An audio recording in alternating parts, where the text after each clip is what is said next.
Hi hello friends, welcome back to Netra village lifestyle and cooking YouTube channel. ಎಲ್ಲರೂ ಹೇಗಿದ್ದೀರಾ? I hope ಎಲ್ಲರೂ ಚೆನ್ನಾಗಿದ್ದೀರಾ ಅಂತ ಹೇಳ್ಕೊತ ಬನ್ನಿ ಇವತ್ತಿನ ವ್ಲಾಗನ್ನು ಸ್ಟಾರ್ಟ್ ಮಾಡೋಣ. ಆ್ಯಂಡ್ ಇದು ಬಂದು ಬುಧವಾರ ದಿನದ ವ್ಲಾಗ್ ಆಗಿರುತ್ತೆ. ಬುಧವಾರ ದಿನ ಬಂದು ಗುರುಪೌರ್ಣಮಿ ಇದೆ ಅನ್ನೋದು ಎಲ್ಲರಿಗೂ ಗೊತ್ತಿರೋದೇ ಅಲ್ವಾ. ಸೊ ಅದಕ್ಕೋಸ್ಕರ ಗುರುಪೌರ್ಣಮಿ ಇದ್ದಿದ್ದರಿಂದ ನಾನು ಬೆಳಗ್ಗೆನೇ ಎದ್ದುಬಿಟ್ಟು ಪೌರ್ಣಮಿಗೆ ಮನೇಲಿ ಕ್ಲೀನಾಗಿ ಸಾರಿಸಿ ಗುಡಿಸಿ ಎಲ್ಲ ಮಾಡಿ ವಾರ ಮಾಡೋಣ ಅಂತ ರೆಡಿ ಮಾಡ್ಕೊತಾ ಇದ್ದೆ. ನಿಮಗೆ ಗೊತ್ತಲ್ಲ, ನಾನಂತೂ ಬೆಳಗ್ಗೆ ಏನಾರ ಪೂಜೆ ಸ್ಪೆಷಲ್ ಇದೆ ಅನ್ನೋದಾದರೆ ಬೆಳಗ್ಗೆ ಬೇಗನೆ ಎದ್ದಿರ್ತೀನಿ.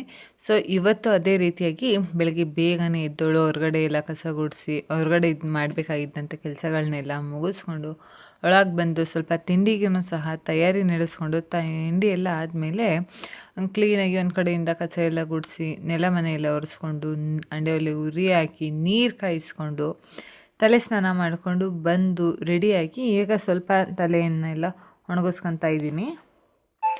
ಇವತ್ತಂತೂ ಗುರುಪೌರ್ಣಮಿ ಆಗಿರೋದ್ರಿಂದ ಇವತ್ತು ನಾವು ಜೇನುಕ ಸಿದ್ದೇಶ್ವರ ಬೆಟ್ಟಕ್ಕೂ ಹೋಗಬೇಕಿತ್ತು. ಆ ಕಾರಣದಿಂದ ಸ್ವಲ್ಪ ಬೇಗ ಬೆಳಗ್ಗೆ ಎಲ್ಲ ಕೆಲಸಗಳನ್ನೆಲ್ಲ ಮುಗಿಸ್ಕೊಂಬಿಟ್ರೆ ಇನ್ನು ಅದಾದಮೇಲೆ ಡೈರಿಗೆ ಹೋಗಿ ಡೈರಿಯಿಂದ ಬಂದಮೇಲೆ ಮಗಳನ್ನೂ ರೆಡಿ ಮಾಡಿಸ್ಕೊಂಡು ಹೋಗೋದಕ್ಕೆ ಸರಿ ಹೋಗುತ್ತೆ ಅಂದ್ಬಿಟ್ಟು ಬೆಳಗ್ಗೆ ಬೇಗನೆ ಎದ್ಬಿಟ್ಟು ನಾನು ನನ್ನ ಕೆಲಸಗಳನ್ನೆಲ್ಲ ಆದಷ್ಟು ಬೇಗನೆ ಮುಗಿಸ್ಕೊತಾ ಇದ್ದೀನಿ. ಇನ್ನು ನಾನೆಲ್ಲ ರೆಡಿಯಾಗಿ ಎಲ್ಲ ಮುಗಿದ್ಮೇಲೆ ನೆಕ್ಸ್ಟ್ ಬಂದು ದೇವ್ರ ಮನೆಗೆ ಬಂದುಬಿಟ್ಟು ಕ್ಲೀನಾಗಿ ದೇವ್ರ ಮನೆಯೆಲ್ಲ ನಾನು ಫಸ್ಟೇ ಒರೆಸ್ಕೊಂಡು ರೆಡಿ ಮಾಡ್ಕೊಂಡಿದ್ದೆ. ಈಗ ಅಲ್ಲೇ ಇರುವಂಥ ಶೆಲ್ಫ್ನೆಲ್ಲ ಒರೆಸ್ಕೊಂಡು ದೇವ್ರ ಪಾತ್ರೆಗಳನ್ನೆಲ್ಲ ಕ್ಲೀನಾಗಿ ರೆಡಿ ಮಾಡಿ ಇಟ್ಕೊಂಡು ಒಂದು ಕಡೆಯಿಂದ ಎಲ್ಲ ದೇವ್ರ ಫೋಟೋಗಳಿಗೆ ಹೂವಿನ ಅಲಂಕಾರಗಳನ್ನೆಲ್ಲ ಮಾಡ್ಕೊತಾ ಇದ್ದೀನಿ. ಈಗಂತೂ ನಿಮ್ಮ ಸೈಡು ಯಾವ ರೀತಿಯಾಗಿ ಎಷ್ಟು ಹೂ ಬಿಡ್ತಿದ್ದಾವೆ ಅನ್ನೋದನ್ನ ನನಗೂ ತಿಳಿಸಿ. ಏನಕ್ಕಂದರೆ ಮಳೆ ಇಲ್ದಲೇ ಇರೋ ಕಾರಣದಿಂದನೇ ಏನೋ ಎಲ್ಲೂ ಹೂವನೇ ಬಿಡ್ತಿಲ್ಲ. ನಮ್ಮ ಸೈಡಂತೂ ತುಂಬ ಹೂವು ಕಮ್ಮಿ ಆಗೋಗ್ಬಿಟ್ಟಿದೆ. ಮುಂಚೆ ಎಷ್ಟು ಹೂವು ಬಿಡೋದು ಅಂದರೆ ನನಗೆ ಮನೆ ಪೂಜೆಗಾಗಿ ಪಕ್ಕದ ಮನೆಯವರು ಕೊಟ್ಟು ಇನ್ನೂ ಮಿಕ್ಕಿದನ್ನ ತಗೊಂಡೋಗಿ ದೇವಸ್ಥಾನಕ್ಕೆ ಕೊಡೋಷ್ಟು ತುಂಬ ಹೂವು ಬಿಡೋವು ಗಿಡದಲ್ಲಿ. ಆದರೆ ಇವಾಗ ಸದ್ಯಕ್ಕೆ ನಮ್ಮ ಮನೆ ಡೈಲಿ ಪೂಜೆಗೇ ಹೂವು ಸಿಗುವಂಥದ್ದು ತುಂಬ ಕಷ್ಟ ಆಗಿದೆ ಆ ರೀತಿಯಾಗಿ. ಆ್ಯಂಡ್ ಇವತ್ತು ಗುರುಪೌರ್ಣಮಿ ಆಗಿರೋದ್ರಿಂದ ಶ್ರೀ ಗುರು ಜೇನುಕ ಸಿದ್ದೇಶ್ವರ ಸ್ವಾಮಿ ನಮ್ಮ ಮನೆಯಲ್ಲಿ ಸ್ಪೆಷಲ್ಲಾಗಿರುತ್ತೆ. ಸೊ ಅದಕ್ಕೆ ನನ್ನ ಆರಾಧ್ಯ ದೈವ ಆಗಿರೋದ್ರಿಂದ ಇವತ್ತು ಜೇನುಕ ಸಿದ್ದೇಶ್ವರ ಸ್ವಾಮಿಗೂ ಅಷ್ಟೇ ಕ್ಲೀನಾಗಿ ಹೂವೆಲ್ಲ ಮುಡಿಸ್ಬಿಟ್ಟು ಫೋಟೋ ಎಲ್ಲ ಒರೆಸ್ಕೊಂಡು ಅರ್ಶಿನ ಕುಂಕುಮ ವಿಭೂತಿ ಎಲ್ಲ ಇಟ್ಕೊಂಡು ತುಪ್ಪದ ಆರತಿ ಎಲ್ಲ ಮಾಡಿ ನನ್ನ ಆಸೆ ಆಕಾಂಕ್ಷೆಗಳು ಇಷ್ಟಾರ್ಥ ಸಿದ್ಧಿಗೋಸ್ಕರ ನಾನು ಯಾವಾಗಲೂ ಪೂಜೆಯನ್ನು ನಾನು ಮಾಡ್ತಾನೆ ಇರ್ತೀನಿ. ಸೊ ಇವತ್ತು ಅದೇ ರೀತಿಯಾಗಿ ಪೂಜೆ ಎಲ್ಲ ಮುಗಿಸ್ಕೊಂಡು ಅದಾದಮೇಲೆ ಡೈರಿಗೆ ಹೋಗಿ ಬಂದಮೇಲೆ ನಮ್ಮ ಯಜಮಾನರ ಮಗಳಿಗೆ ಸ್ನಾನ ಎಲ್ಲ ಮಾಡಿಸಿ ಕೊಟ್ಟರು. ಸೊ ಸ್ನಾನ ಎಲ್ಲ ಮುಗಿಸ್ಕೊಂಡು ನಮ್ಮ ಮೇಡಮ್ ಅವ್ರಿಗೆ ನಾನು ತಲೆ ಒರೆಸೋಕ್ಕೆ ಮತ್ತು ಅವ್ರನ್ನ ರೆಡಿ ಮಾಡೋಕ್ಕೆ ಅಂತ ಕರ್ಕೊಂಬಂದಿದ್ದೀನಿ. ತಿಂಡಿನೂ ಅಷ್ಟೇ ಆಲ್ರೆಡಿ ನಾನು ಅದೇ ಗ್ಯಾಪಲ್ಲಿ ಅವಲಕ್ಕಿನೂ ಮಾಡಿ ಇಟ್ಕೊಂಡಿದ್ದೆ. ನನ್ನ ಮಗಳಂತೂ ಇವತ್ತು ಎಷ್ಟು ಆ್ಯಕ್ಟಿವ್ ಆಗಿಬಿಟ್ಟಿದ್ದಾರೆ ಅಂದರೆ, ಸೊ ನಾನು ಕ್ಯಾಮ್ರಾ ಆನ್ ಮಾಡಿ ಇಟ್ಟಿದ್ದೀನಿ.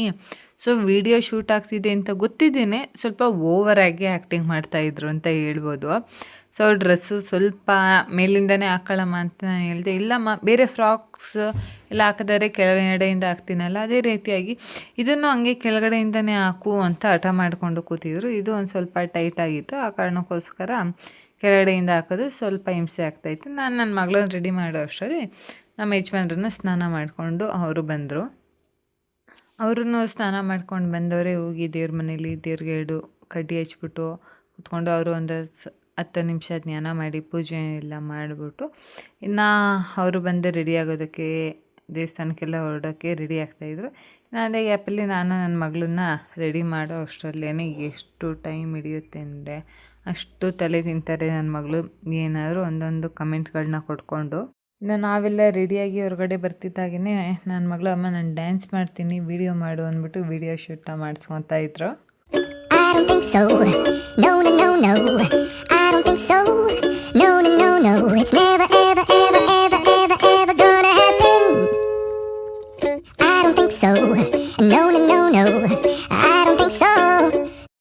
ಅವರು ವಿಡಿಯೋಗೆ ಡ್ಯಾನ್ಸ್ ಮಾಡ್ತೀನಿ ಅಂತ ಹಾಕಿಸ್ಕೊಂಡ್ಬಿಟ್ಟು ಸಾಂಗಿಗೆ ಒಂದಷ್ಟು ಆಡಿ ಇನ್ನು ಅದ್ರ ಜೊತೆ ನಮಗೇನೆ ಸ್ಲಿಪ್ಪರ್ ಹಾಕೋ ಮಗಳು ಅಂದರೆ ಸ್ಲಿಪ್ಪರ್ ಹಾಕೊಂಡಲ್ಲೇ ನನಗೇನೆ ತಲೆ ತಿನ್ಕೊಂಡು ಏನು ಅಯ್ಯೋ ಅನ್ನಿಸ್ತೀಯಮ್ಮ ಅಂತ ಎಲ್ಲ ಡೈಲಾಗ್ಗಳನ್ನ ಹೊಡಿತಾರೆ ಈಗಲೇ.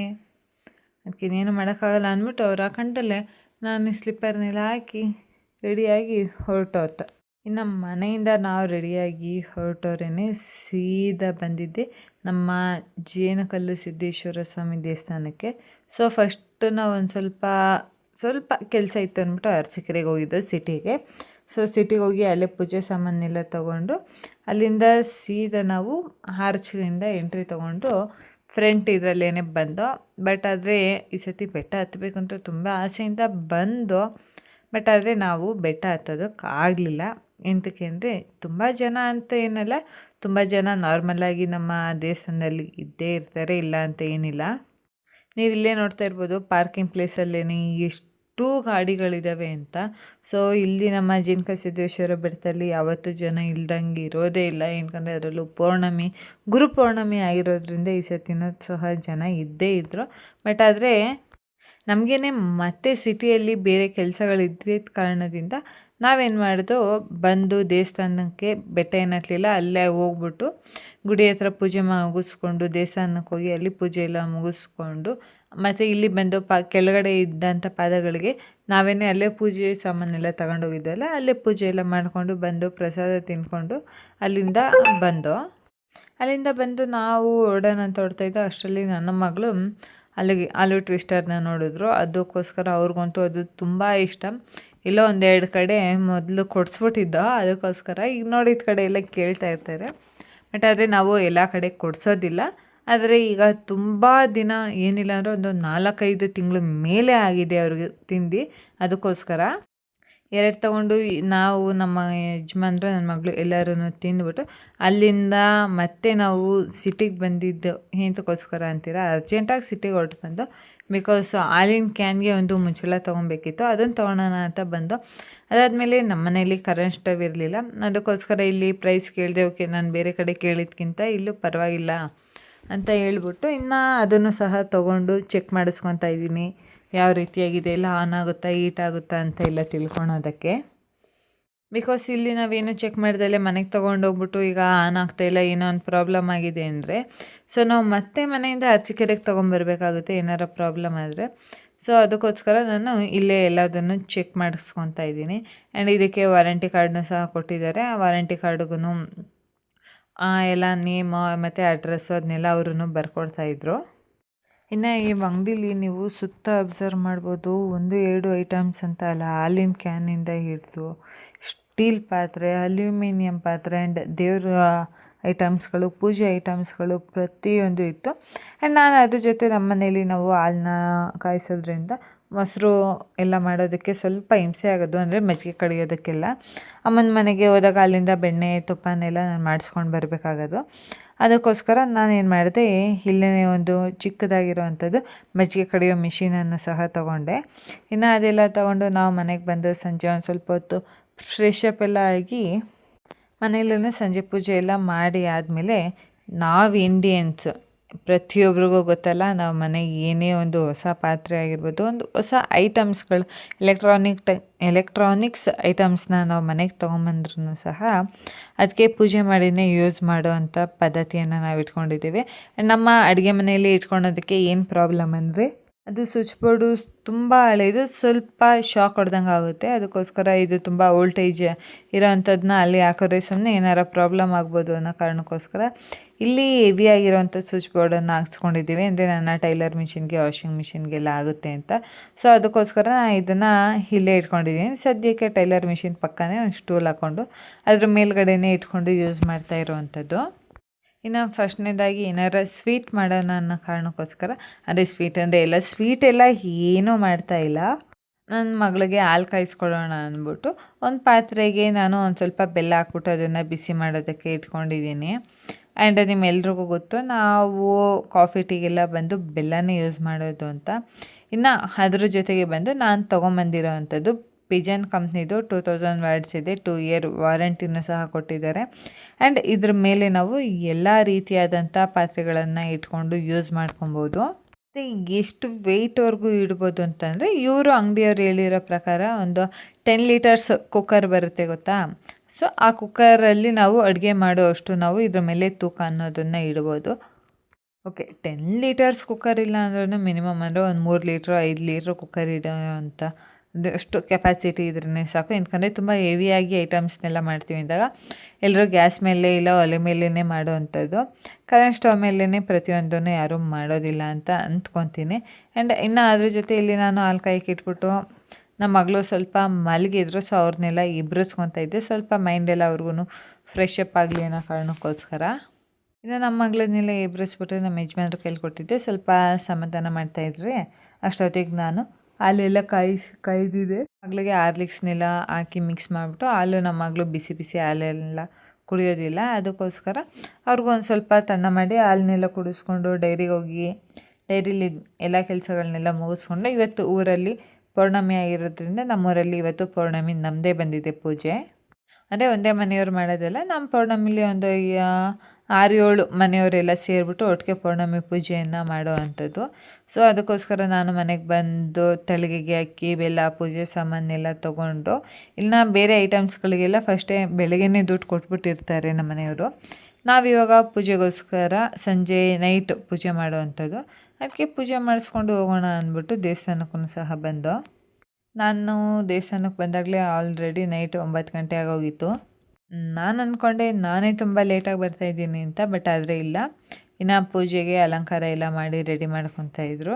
ಇನ್ನು ದೇವಸ್ಥಾನದಲ್ಲಿ ಪೂಜೆ ಎಲ್ಲ ಮಾಡಿ ಮುಗಿಸ್ಕೊಂಡಾದ್ಮೇಲೆ ದೇವಸ್ಥಾನಕ್ಕೆ ಎಷ್ಟು ಜನ ಬಾಳೆಹಣ್ಣು ಕಾಯಿ ಎಲ್ಲ ತೊಗೊಂಬಂದಿರ್ತಾರೆ, ಅದನ್ನೆಲ್ಲ ಯೂಸ್ ಮಾಡಿಕೊಂಡು ಇಲ್ಲೇ ದೇವಸ್ಥಾನದಲ್ಲಿ ಏನೋ ರಸಾಯನ ಮಾಡಿ ಪ್ರತಿಯೊಬ್ರಿಗೂ ಪ್ರಸಾದದ ರೀತಿಯಲ್ಲಿ ಎಲ್ರಿಗೂ ಇಲ್ಲೇ ಹಂಚಿ ಹೋಗೋವಂಥ ಪದ್ಧತಿ ಇದೆ.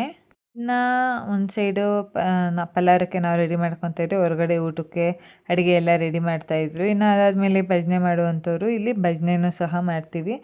ಪ್ರತಿ ಪೌರ್ಣಮಿಯಲ್ಲೂ ಭಜನೆ ಅನ್ನೋದು ಇದ್ದೇ ಇರುತ್ತೆ.